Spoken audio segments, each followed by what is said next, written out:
Hello, magandang umaga sa inyong lahat. So, bati muna tayo. No? Bibilisan ko lang, promise. Kung hindi, ilalagay ko yung timestamp dyan sa comment section. Sabing gano'n ni Liza Markey. Pa-birthday shoutout, sir, next video, June 24. Oh, sa June 24, happy birthday, Sir Liza Markey. Then, sino pa ba? Ito si Sir Jose Morales. Pa-shoutout naman daw sa girlfriend niya na girlfriend niya daw na mahal na si Mahal Bebs na naiinis sa boses mo. Huwag naman kayo mainis sa akin, ma'am. Hello, shoutout Mahal Bebs. Naiinis sa boses. Paano bang boses pa? Yung sa girlfriend daw ni Sir Jose Morales na si Mahal Bebs. Mahal Bebs, siguro Mahal Bebs tawag mo dito. Ma'am Bebs, huwag na kayo magalit sa akin. Next.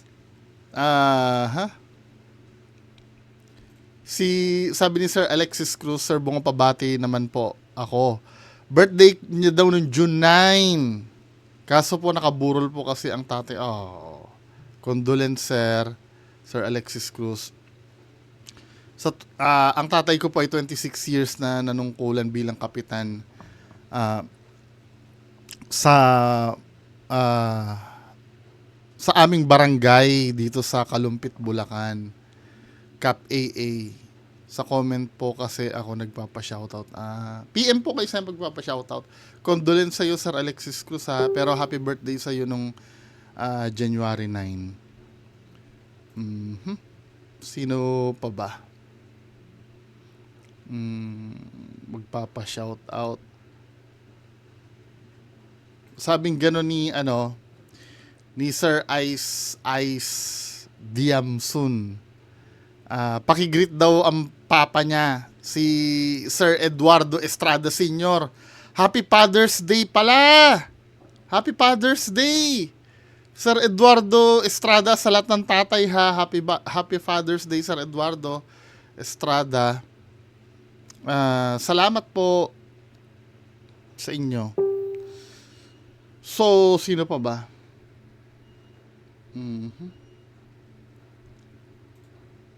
Sino pa nagpapabate?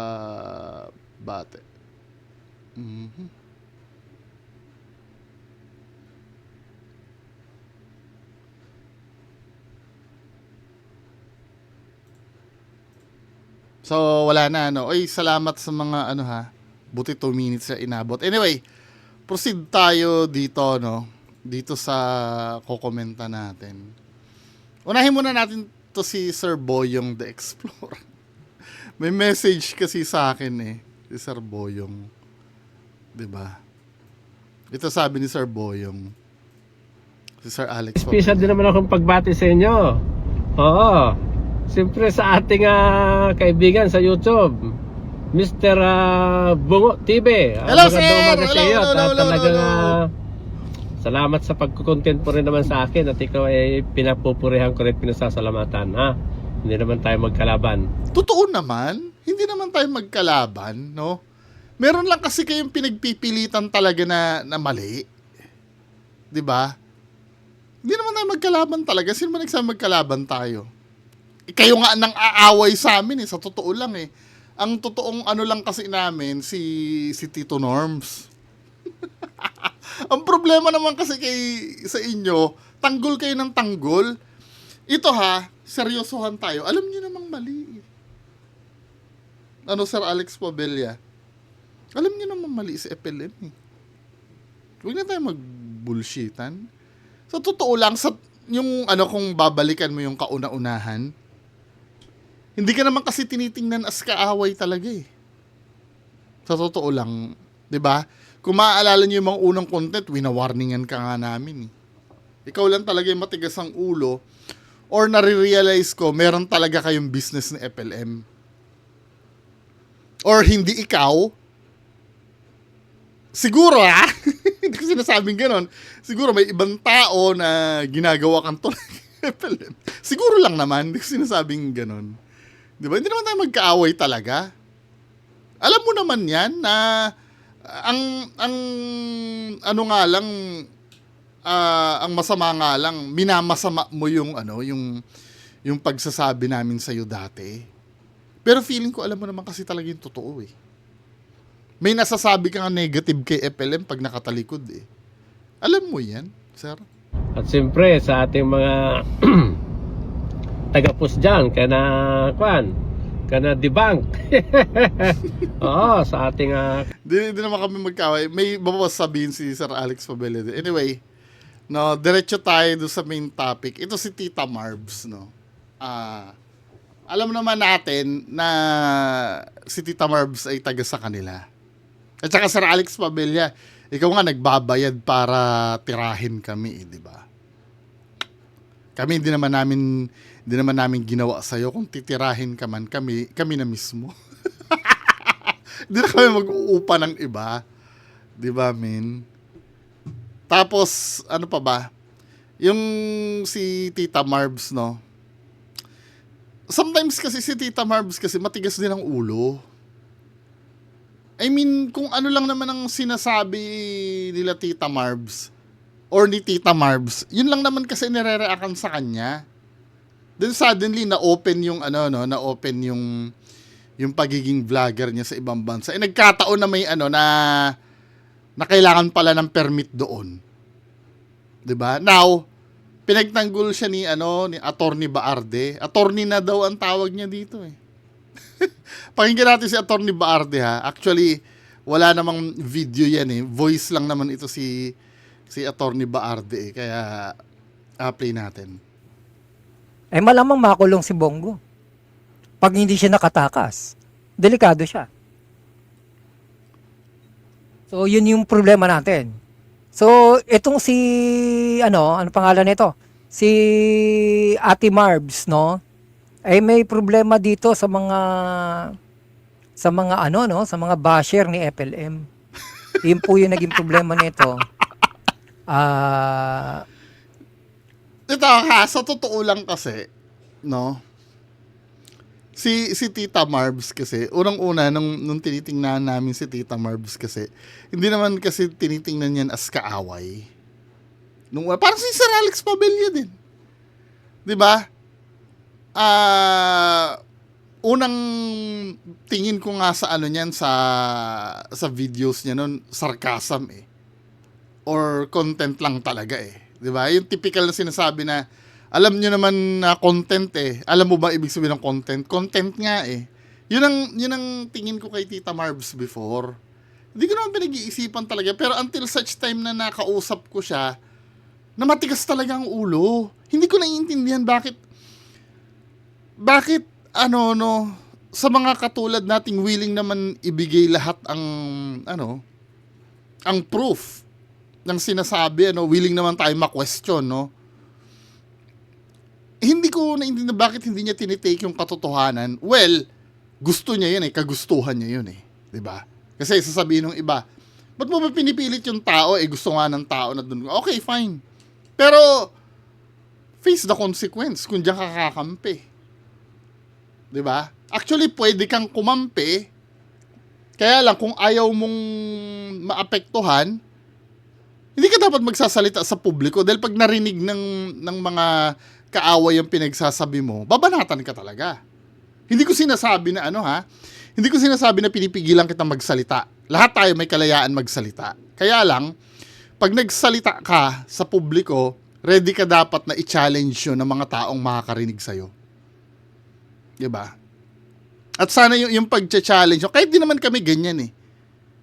Meron naman magsasalita dyan na, ikaw nga kaya hindi mo masagot. Paano kasi naman ang i-challenge nyo? Tanggalin mo ang maskara mo. Inggit ka lang. yung mga call out ng bobo, yung mga bagay na walang kwenta, 'di ba? Hindi yung mismong argumento kasi pagka may ni-raise naman kayong argument sa akin as much as possible, ina-address ko naman eh. Pero yung mga walang kakwenta-kwentang puna na tanggalin mo ang maskara mo. Alam mo yun, di ba? Anyway, yung sinasabi ko, no, pagka ikaw ay nag-post no sa public marami kasi makakakita niyan eh. Tandaan mo hindi binabawalan na magsalita ka sa publiko. Kalayaan natin lahat 'yon. Kasi nasa demokrasya tayo eh. Pero handa ka dapat na may mag-challenge diyan sa sinabi mo. Ang problema kasi sa inyo, para kayong mga baboy ramo. Magsasalita kayo tapos pagkukomprontahin kayo doon sa sinabi nyo, lilisaw kayo. 'Di ba? Tatakbo kayo sa kagubatan para magtago.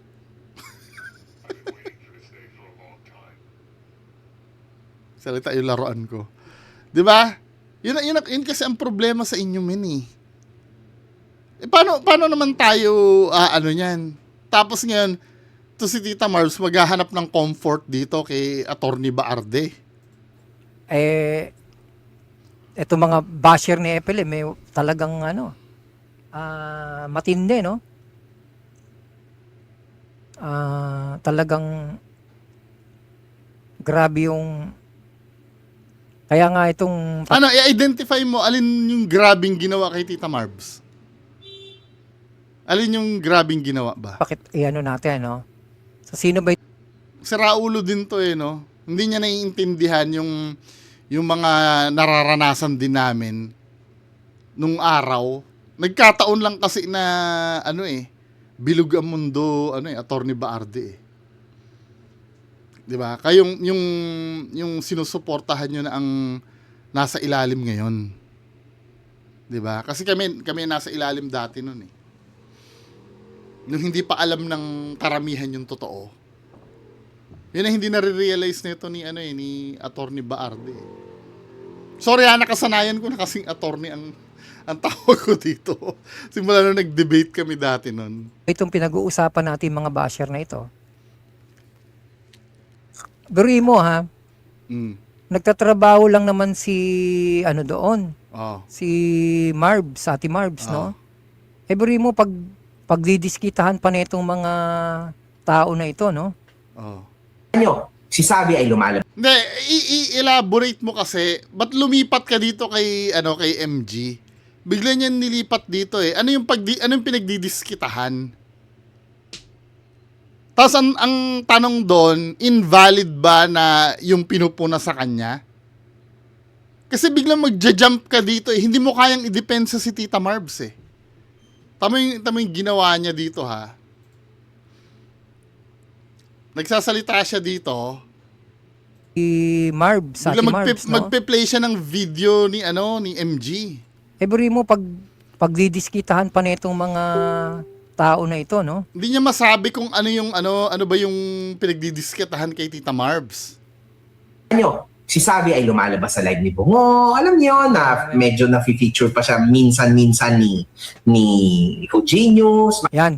Yung mga binabanggit niyang yan, yan sila yon po na pinipilit po nilang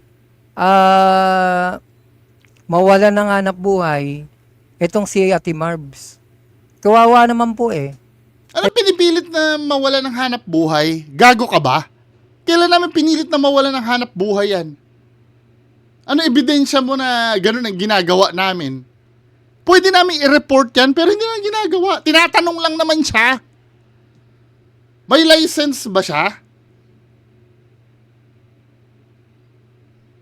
Kasi, tutulan mo. Kailangan ba ng license ang vlogger sa Middle East? Tutulan mo. Kailangan, di ba? O tinatanong namin, may license ba siya? Sino nagsabing pinipilit mawala ng trabaho? Anong ginawa namin dyan? Tinatanong nga lang namin yun eh. Sira pala talaga ulo talaga nito ni Baarde, no? Kaya nung mapansin ko, sinabi nga dito, Ate Marbs, bakit mag-lock ka ng profile after tanungin ka if may license ka mag-vlog dyan sa UAE? Ba't kailangan niyang magkaroon ng license dyan?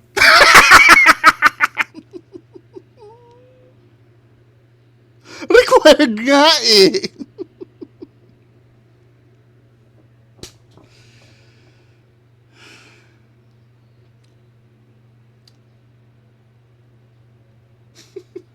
Bakit daw kailangan? Awayin mo yung mga yung pamahalaan ng UAE. Ba't kailangan? Oo nga naman, UAE. Tanong ni Atty. Baarde, ba't kailangan pang mag-license? Magbablog ka lang, magkakaroon ka na kagad ng lisensya. Grabe naman. Grabe naman yun. Anong klase namang vlog yung, di ba? Marami naman nagbablog sa UAE ah. Oo nga. Tandaan mo, tanga. sorry Atty. Baarde ah. Yung pagbablog, hindi bawal yun. Hindi naman bawal mag-vlog eh. Kaya lang, kailangan ng lisensya. Diba? Parang sinabi mo, ba't kailangan pa mag-lisensya? Madami naman nagda-drive dyan. Hindi naman pagda-drive yung bawal. Ang kailangan, pag magda-drive ka, may lisensya ka dapat. Tama, mali. Mali!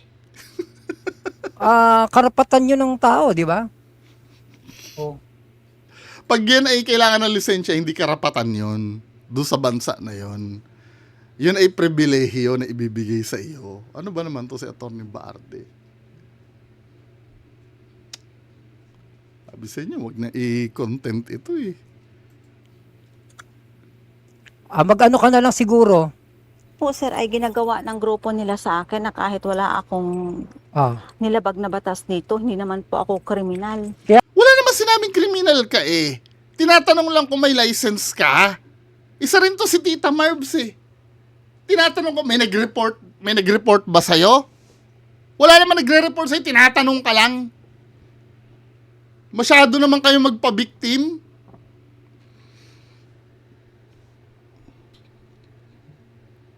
Tinatanong ka lang kung may lisensya ka.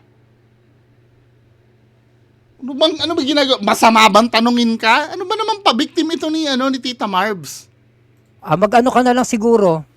Po sir ay ginagawa ng grupo nila sa akin na kahit wala akong Oh. nilabag na batas dito, hindi Yun nga pagbablog mo bawal na eh. Wala kang wala kang lisensya eh. Requirements nga yun eh.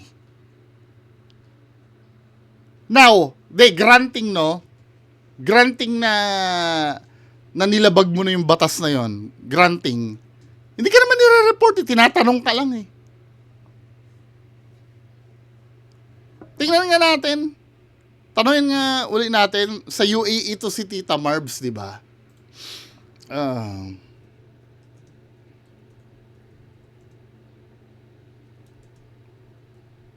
Need ba ng license?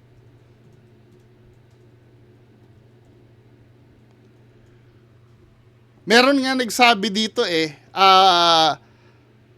OFW din doon kahit daw hindi monetized, bawal din daw eh.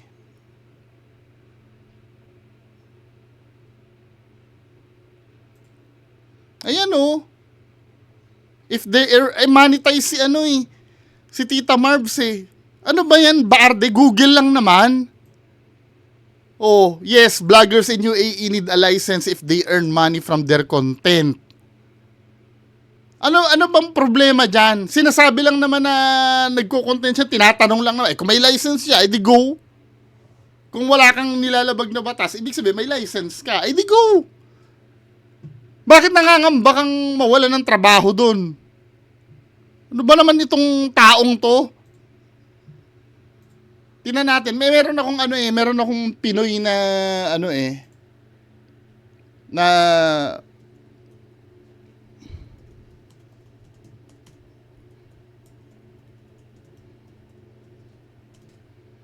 kailangan ba na license vlogger sa UAE? Meron ako napanood dito Ayan kailangan ng lisensya. Ito nga ang sabi niya dito. Ang interpretasyon niya dito, kahit wala daw monetization Pero nagiging fair ako dun sa Kailangan ng lisensya ang pagbablog dito sa UAE, bayad ka man o hindi. Yes, nakasakop po sa UAE Media Law o Federal Decree number 55 of 2023 hanggang 2025 na kahit maliit ka pa lamang na nag-uumpisa bilang vlogger or malaking vlogger, kailangan mo ng advertiser's permit. Pag-usapan natin.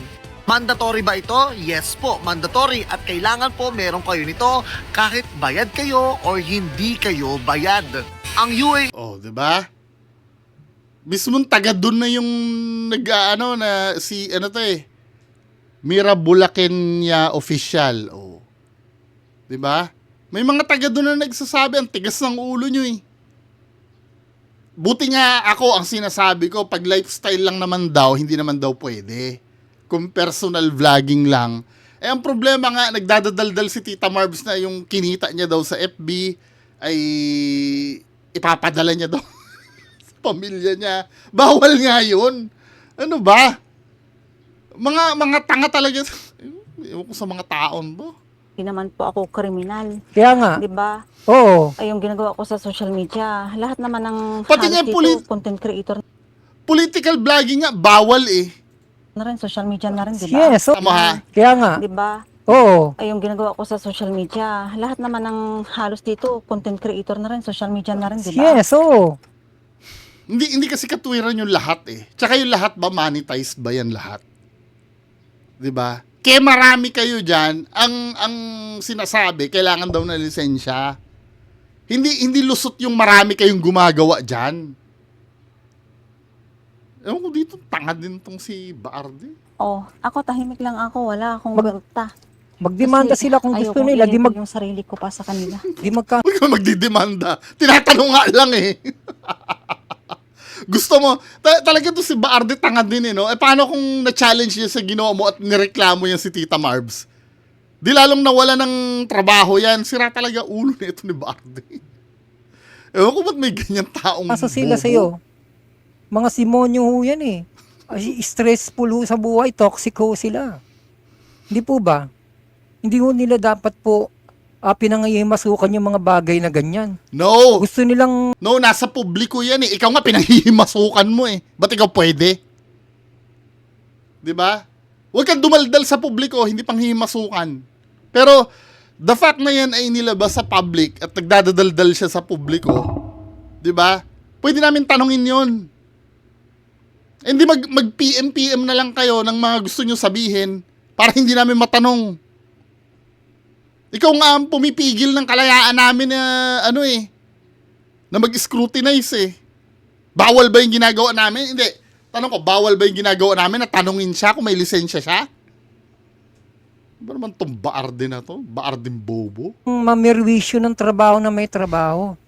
Extra income yun eh. Sino naman ang magkakaso sa inyo noon, di ba? Diga ho, pamamahiya yun sa akin. Para po nila akong inaakusahang kriminal dahil naglalagay Yes. ako sa mga dito, sa panantunin dito. Tama. Totoo naman eh. Kung labag naman talaga yun eh. Hindi, tanong ko, hindi ba labag yun? Ang problema kasi dito kay Tita Marbs, naghahanap siya ng tao na na kakampi sa kanya. 'Di ba alam mo kung may kakampi sa men, kahit sa publiko mo i-post yan, kung tama ka, walang problema, ipagtatanggol ka. Eh problema nga mali eh, wala kang nga lisensya, 'di ba? Tsaka nagpo-political vlogging ka na bawal. Hindi nga allowed ang political vlogging dun eh. Taho ako dito, sir. Ang alam ko lang kasi, sir, yung mga major na role sa vlogging na ganun. Wala akong nagsabi sa akin na agency na huwag kayo mag-vlog. Wala. Kailangan bang sabihin pa ba ng agency yun? Ano ba? Diyos ko naman tong mga taong to. May mga kasalanan na hindi na kailangan isabi sa'yo. Maging aware ka sa paligid mo. Pwede bang ilusot yon? Walang sinabi na, di magpatuloy ka mag-vlog. Mag-vlog ka na mag-vlog. Kung alam mo na panalo ka dahil wala nagsabi sa'yo, mag-vlog ka na naman. Ba't apektado ka every time na tatanungin ka na Kung ito hindi ko naiintindihan sa logic ni tama na nga yan. Ang hindi ko naiintindihan sa logic nito mga bobong to. Ina-assume nyo tama si Tita Marbs. 'Di ba? Walang problema pala. Hindi naman pala inorient sa'yo. Ay di magpatuloy ka. Ba't hindi ka magpatuloy? Natatakot ka din eh. Ibig sabihin, alam mo na mali. Kung alam mo na hindi mali, di magpatuloy mo. Ganun lang naman yun. Kahit ba naman magdadaldal kami dito na na magtatatanong kami dito kung may lisensya ka o wala. Kung hindi naman bawal pala, di magpatuloy mo. Ba't kayo apektado? Di ba? Common sense lang naman ang gagamit. Mga bobo talaga sa mga taon to.